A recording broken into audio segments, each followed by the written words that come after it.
le plaisir d'avoir créé une fondation il y a 5 ans aussi, la première fondation de notre département.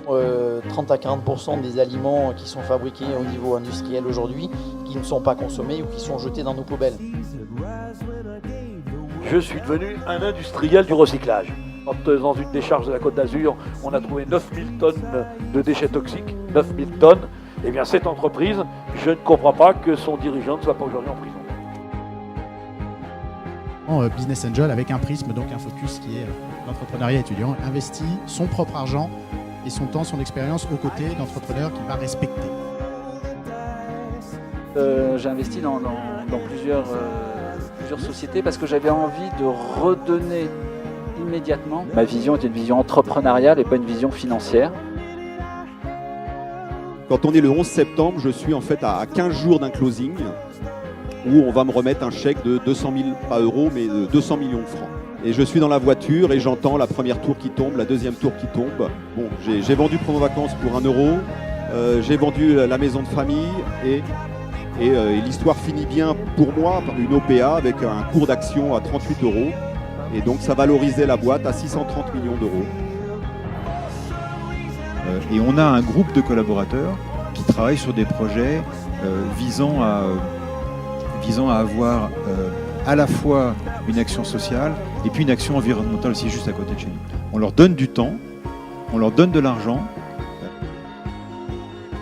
On était en fait 4, 2 pilotes, c'est mon associé et moi, et on a lancé Widget. On est les seuls aujourd'hui au monde à proposer un prix fixe à l'heure de vol qui est de 2200 euros. C'est vrai que faire d'une passion un métier, il faut avoir la chance de pouvoir le faire. Quand j'étais minot, il y avait l'huile de ricin, tu t'en rappelles, l'huile de ricin, on en mettait, ça faisait une odeur de course. Et l'odeur, donc j'ai fait l'huile à la fraise. Et l'huile à la fraise, ça a bien fonctionné, puisque j'en ai vendu au Canada beaucoup. Quelques années plus tard, il se trouve que j'ai eu cette idée de créer Allo Resto, mais voilà, j'avais ça en moi, c'était viscéral.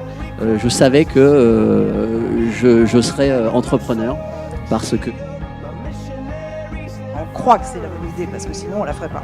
Donc oui, on s'est lancé en se disant c'est une bonne idée. C'est pas un long fleuve tranquille, mais c'est un fleuve tellement extraordinaire, c'est tellement merveilleux. Vous allez vivre à 200 à l'heure au lieu de vous traîner.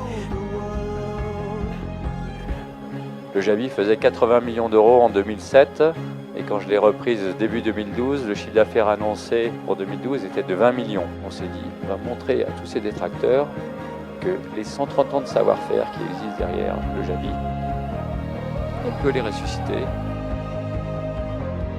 Et c'est vraiment super important de pouvoir se confier à quelqu'un. Parce que bon, on a pu avoir des convictions, mais quand on est seul, avec des vraies difficultés, c'est des moments difficiles à passer. Et je crois que c'est vraiment un super beau projet que vous avez monté. Bravo.